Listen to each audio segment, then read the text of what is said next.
Story time. म चाहिँ 10 क्लाससम्म small हामी स्कुल कल्याणपुर चितवनमा पढेको होइन होइन मलाई चाहिँ स्कुलले चाहिँ धेरै कुराहरू सिकायो होइन। इट गेम मी कन्फिडेन्स होइन, it gave me motivation to grow in life के हुन्छ नि। मेरो स्कुलले चाहिँ एक्चुअली मलाई ग्रो गर्नलाई एकदमै हेल्प गरेको छ कि हुन्छ नि। अनि यो चाहिँ अब 10 क्लासको कुरा हो होइन। 10 क्लासको अब लगभग एन्ड आउने बेला भएको थियो र एन्डमा हुन्छ नि त इमोसनल भइन्छ सबैजना होइन। त्यति बेलामा चाहिँ हामी टिचरहरू प्रोफेसरहरूसँग कुरा गरिरहेको थियौँ होइन। कुराहरू गर्दाखेरि हाम्रो एकदम मिल्ने टिचरले चाहिँ हुन्छ नि आफ्नो लाइफको कुराहरू सुनाउँदै हुनुहुन्थ्यो होइन। त्यही बेलामा हामीले पनि अब हुन्छ नि कुरा सोध्यौँ कि टिचर तपाईँले हामीलाई के हामी यहाँबाट ग्रेजुएट भएर निस्किएर हुन्छ नि गएपछि पछि पनि हामीलाई याद गर्नुहुन्छ, हामीलाई सम्झिनुहुन्छ भनेर प्रश्न गरेको थियौँ कि। अनि त्यो बेलामा टिचरले एकदमै राम्रो एन्सर दिनुभयो कि होइन। उहाँले के भन्नुभयो भन्दाखेरि if you are a brilliant student I will remember you for sure होइन।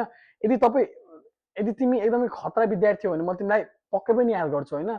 अनि यदि तिमी चकचके विद्यार्थी हो भने पनि म तिमीलाई एकदमै याद गर्छु होला, हुन्छ नि तिमीलाई म चिन्छु होला फ्युचरमा देखेँ भने पनि। तर तिमी एभरेज छौ होइन भने चाहिँ म तिमीलाई नचिन्न सक्छु होइन। तर तिमीले मलाई एकचोटि त्यही पनि रिमाइन्ड गर्यो भने मलाई चिन्छु होला भनेर भन्नुभयो कि होइन। So the culture of being average के, म पनि एउटा एकदम एभरेज स्टुडेन्ट थिएँ कि होइन। अहिले पनि एभरेज स्टुडेन्ट नै छु होइन। र त्यो सुन्दाखेरि मलाई एकदम चित्त दुख्यो कि होइन। न त म फटा थिएँ न त म पढाइमा पनि एकदमै खतरा थिएँ कि होइन। र अहिलेको संसार कस्तो छ भन्दाखेरि सबैलाई चाहिँ यो भिडबाट एकदमै छुट्टै हुनु मन छ कि होइन। त्यो राम्रो पनि हो if people want outstand them from the mass of people, that's very good के हुन्छ नि। मान्छेले केही खतरा नै सोचेको हो कि खतरा नै इनिसिएसन लिन खोजेको जस्तो लाग्छ होइन। र मैले बुझेको कुरा के हो भन्दाखेरि यदि तपाईँलाई भ्यालुएबल हुनु छ होइन भने चाहिँ तपाईँ आउटस्ट्यान्ड गर्नै पर्छ कि। यदि तपाईँ आउटस्ट्यान्ड गर्नु हुँदैन भने at this era of the world तपाईँलाई चाहिँ गाह्रो हुनेवाला छ कि यो संसारमा सर्भाइभ गर्नको लागि होइन।